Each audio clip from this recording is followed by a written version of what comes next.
I think we can go ahead and start. Thank you for joining us today.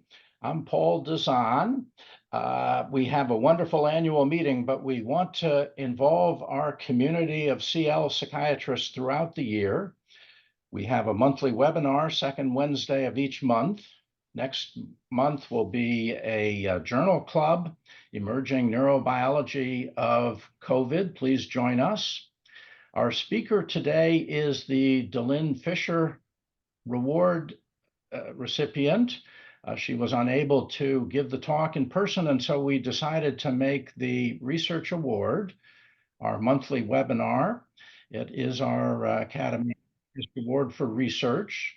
Our speaker is Jennifer Knight, who is an associate professor at the Medical College of Wisconsin and medical director of psycho-oncology at that institution, describing some remarkable research. If you have questions, please put them in the Q&A. Jennifer, why don't you go ahead and start? All right. So thank you all for attending. Thank you, Dr. Dazan, for the introduction. And a special thanks to Dr. Sheila Lahijani, who's our birthday girl today and who recognized, I think, the situation with ACLP, and I was unable to attend at the last minute, which I significantly regretted. And she recognized it for what it was, and it was her brains and spirit behind this idea to transition to the webinar, which I really appreciate. I'm very grateful for that, as much effort, not only from the research team, but patients and donors as well, really goes into a project like this. So I'm very pleased to be able to do it justice and hopefully make even a slight impact here by sharing our findings with you today. So thank you for your time and attention. And with that, we will get started. This is from CLP, but in case you need it here, I have nothing to disclose. So a broad strokes overview of hematopoietic cell transplantation. I know all of you went to medical school and generally understand what this is, but just a little primer. This is a procedure that treats cancers affecting the blood or immune systems. There are several different ways to do it. So you can use peripheral blood or bone marrow or cord blood. And there are two main types. So allogeneic, where those are from cells other than the recipient, and autologous, where it's the patient's own cells. But importantly from here, I want you to recognize the number and the increasing number of patients receiving this procedure. Indications continue to evolve, as well as safety. We can do older folks, we can do it for a broader array of disease indications. So this is increasingly becoming an important and pertinent procedure. So this procedure, transplant, carries significant risk for morbidity and mortality, and the risk varies based on multiple characteristics of both the donor and the recipient. For example, low socioeconomic status among allotransplant recipients is associated with increased mortality. And this was demonstrated by Baker et al. In 2009, and they looked at a cohort of over 6,000 patients, and this was through the Center for International Blood and Marrow Transplant Research, or the CIBMTR, who also facilitated what I'm speaking with you about today. And this is the CIBMTR, for your reference, is the largest repository of blood and marrow transplant data in the world. And it is actually housed at Medical College of Wisconsin, where I'm at, and in conjunction with the National Marrow Donor Program in Minneapolis. So this study by Baker looked at over 6,000 allogeneic transplant recipients and identified that the individuals who were in the lowest quartile of SES had substantially worse outcomes than those in the highest quartile, as marked by worse overall survival and increased treatment-related mortality. This was on the order of about 15 to 18%, so not significant, not insignificant at all. Now, certainly the relationship between SES and health outcomes, it's been shown in a variety of populations and medical conditions and other cancers. And it certainly is attributable in part to access to health care, as well as health behaviors, exposure to prior trauma, poor adherence, etc. However, even when studies, and this is broadly, have accounted for those variables, there remains a piece that is unaccounted for that is really believed to have to do with sort of that chronic, some may call it allostatic load, or the physiologic burden of living in these conditions of exposure to chronic stress. So chronic stress is really another mechanism by which this low SES could influence health outcomes, and potentially really through the pro-inflammatory gene expression patterns. So I'll talk more about that. We've chosen to look at it through this particular transcriptomic profile, which is termed the conserved transcriptional response to adversity, or CTRA. And this was identified and defined by my colleague and collaborator at UCLA, Dr. Steve Cole, who's addressed the ACLA group as a plenary talk a few years ago, if any of you were able to see that. Now, he is sort of the pioneer of social genomics, and there are multiple ways in sort of complex biological and molecular biology patterning to look at this. Now, today I'm going to be focusing on this first bullet, the 53 gene composite score.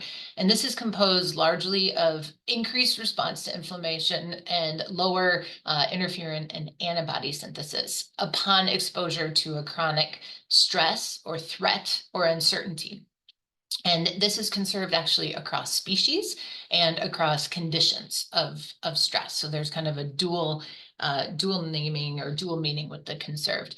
There are other mechanisms I won't talk as much about today, but we can look at transcription factor binding motifs and transcript origin analysis, which look at the different cellular origins of differentially expressed genes. But we're going to kind of focus on that 53 gene composite score for now. So we identified this in 2016. We were interested in whether we could start to understand in that cohort that I mentioned of over 6,000 folks, where they identified that low SES in transplant led to worse outcomes. We aimed to understand whether this sort of socially mediated piece and environmental exposure piece had something to do with the outcomes and whether the biology was related.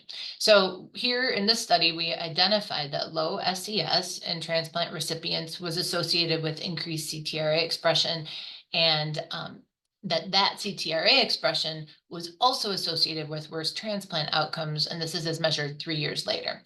So we thought this was interesting and kind of getting at the underlying biology of how the social environment and stressors may influence outcomes. And as we presented these data and talked to more folks about it, the question kept coming up because these were allogeneic recipients. So the question continued to arise, but what about the donor cells? Because what we were doing is looking at pre-transplant CTRA and seeing an impact and a relationship with post-transplant outcomes 3 years later. But in the interim, they received a new immune system. And we kind of got thinking about this increasingly and realized it really was a rather important question, actually probably even more so broadly than related to just transplant in general, is, could really the environment of individuals who are donating stem cells, could it impact the stem cells enough that it would affect outcomes later? So we thought it was interesting enough to put together a grant application as myself and my co-PI, Dr. Lucy Turcotte, who's at University of Minnesota and is a pediatric oncologist there and very interested in the outcomes. So the questions we asked here were, does donor SES relate to outcomes? And that's our aim 1. That has never been looked at before. And then aim 2 being, does the biology, the CTRA, does the biology that we know is associated with low SES in a variety of populations, including the one we looked at, is that related to SES? And then is the CTRA related to worse outcomes? The CTRA of the donor related to worse outcomes in the recipient? And then finally, kind of looking at the donor, and aim 3, looking at the donor and the recipient, SES, CTRA, and what relationship, if any, might there be?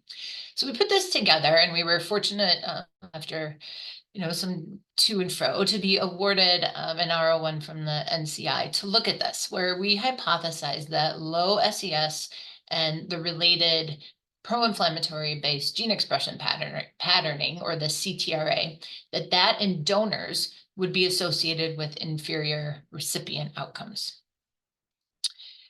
So I'll talk a little bit more, since this is a research talk, about some of the nuts and bolts of the research before we get into our findings and implications. So these were donor-recipient pairs identified through the CIBMTR. They all had diagnoses of AML, ALL, CML, or MDS. The year span had to be restricted from 2000 to 2013. They did not collect such blood samples routinely on patients thereafter, so we were limited to a little bit older cohort.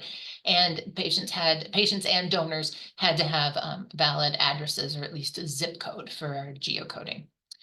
So for AIM-1, we were able to gather over 2,000 donor-recipient pairs to look at the relationship between socioeconomic status and outcomes.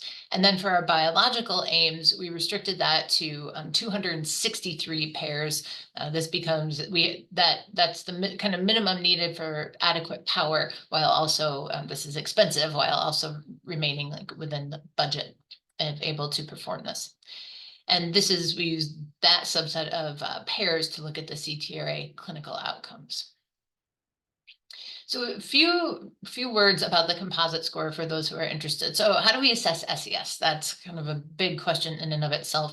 You can use certain tools like the Area Deprivation Index, which is very commonly used in health and medical outcomes related work.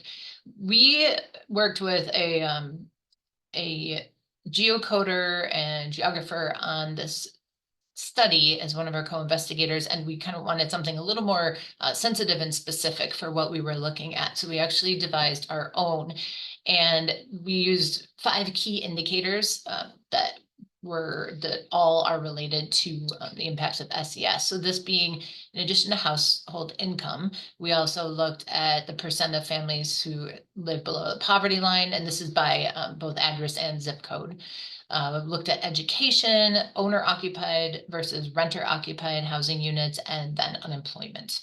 And for purposes of this project, higher SES composite scores were associated with lower, or that's indicative of, or higher composite scores is indicative of lower SES.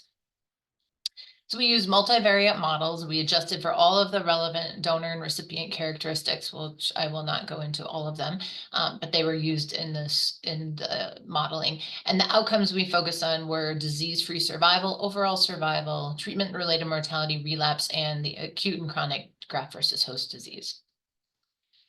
So turning to look at our results, I'll present this numerically for those of you who prefer that, and also show you kind of graphically, which is my personal favorite.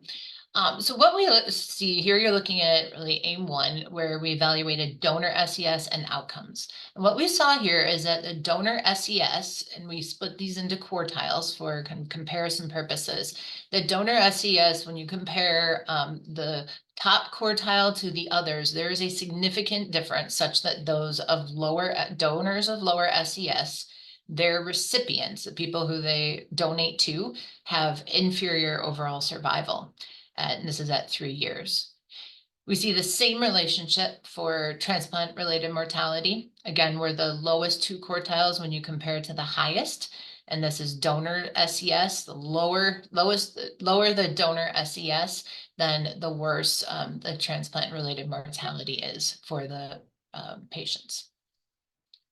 And finally, we see also a similar, somewhat less significant, but still significant relationship with disease-free survival. So we see 3 of our primary outcome indicators are significantly related to donor SES.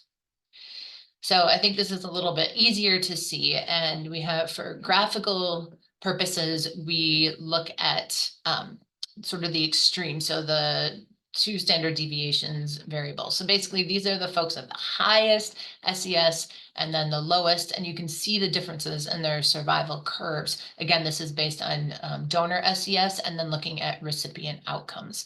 And this is not inconsequential, because we're looking at like a 10% decrease or a 5% increase in TRM, but a 5 to 10% difference in these individuals of high versus low SES, one kind of paired at the extremes here.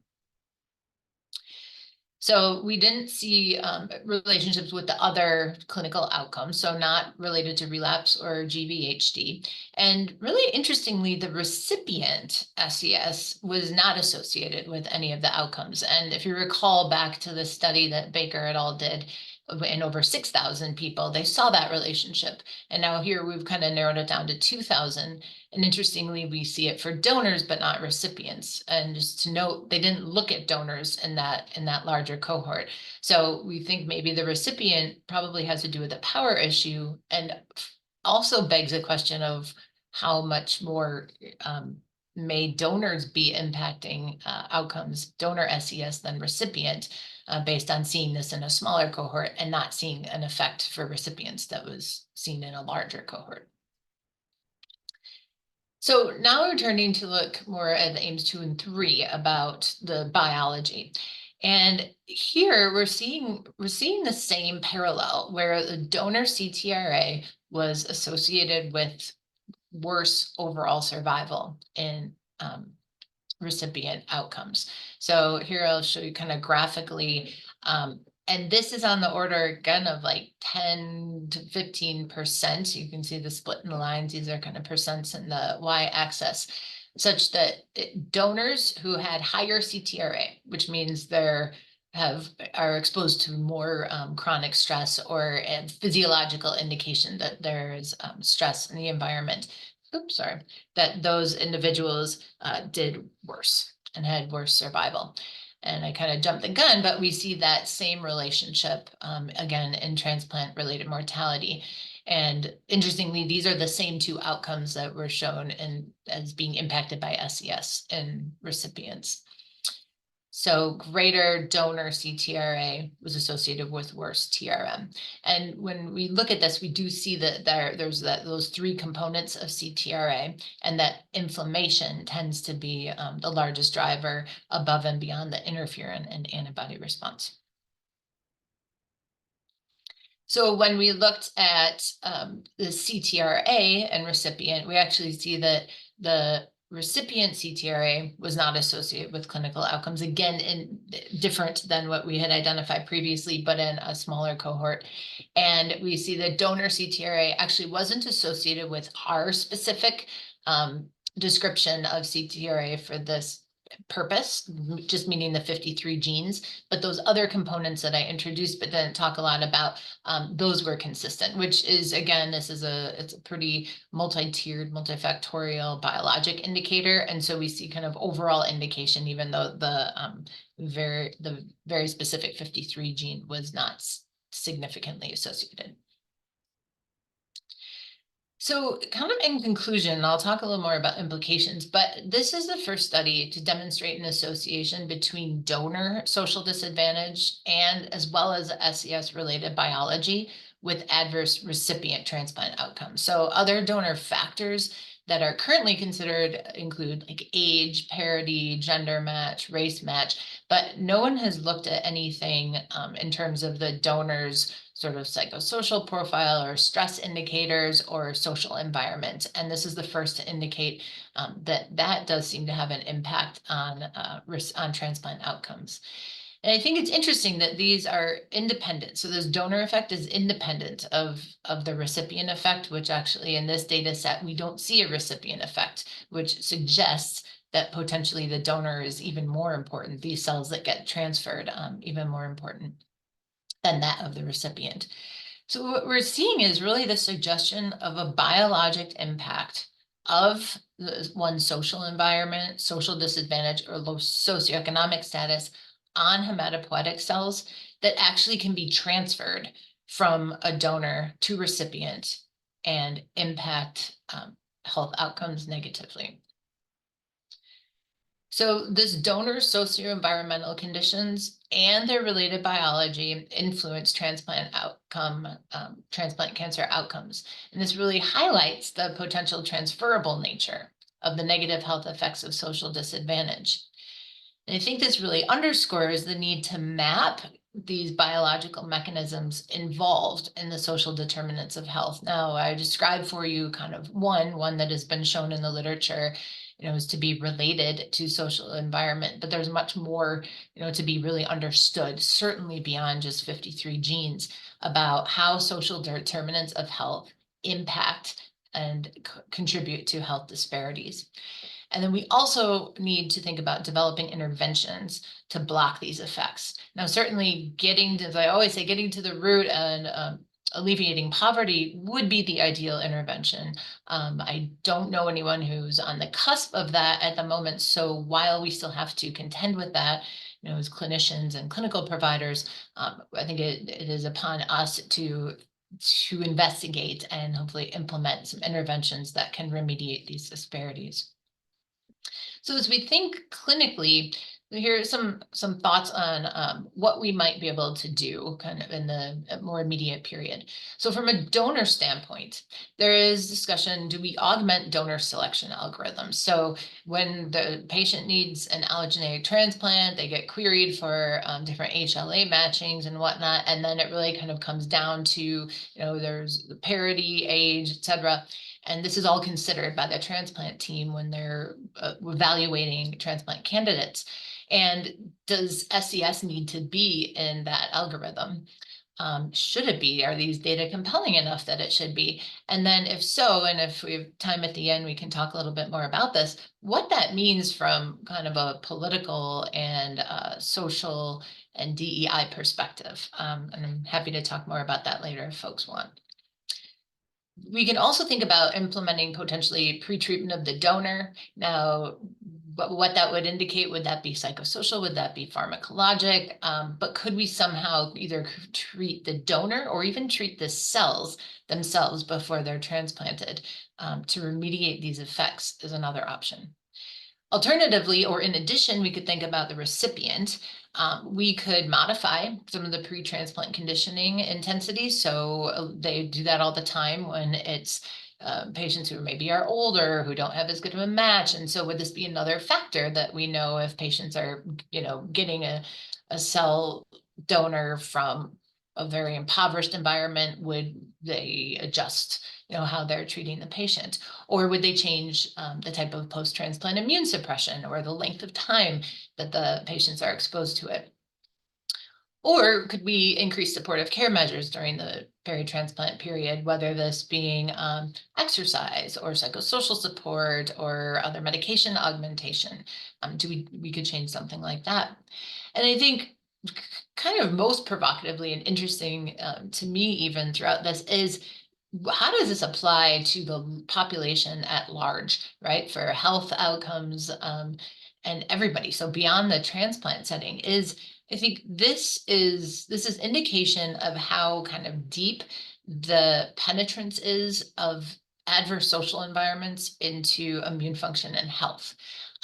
And can we think about pharmacologic or behavioral interventions to abrogate these effects for all folks who bear the burden of socioeconomic disadvantage or adverse social conditions?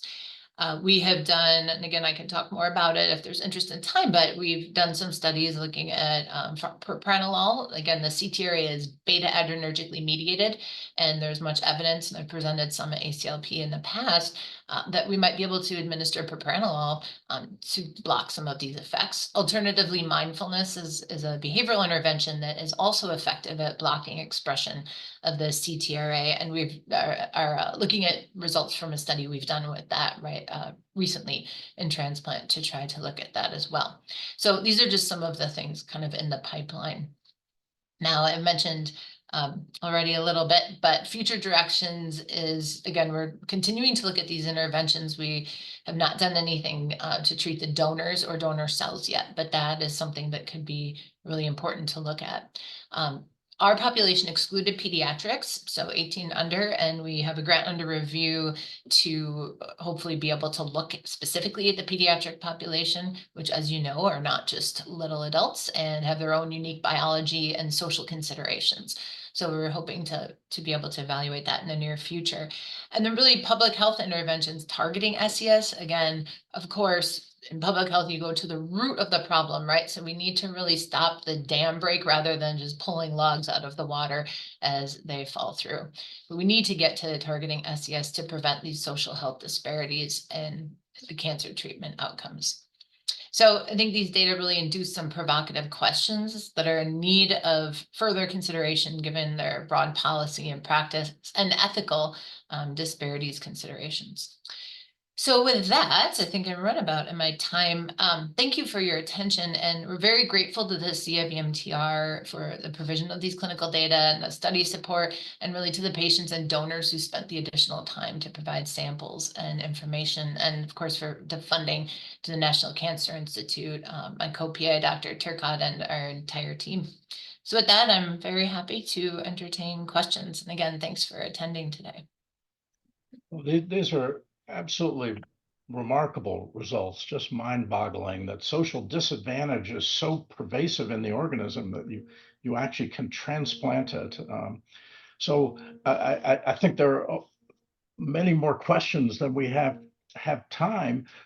What is there a way to one audience member asks, is there a way to treat the cells that you can treat the CTRA that you would improve the outcome? Yeah, it's something that we've talked about. So you can do pre-treatment of the actual cells.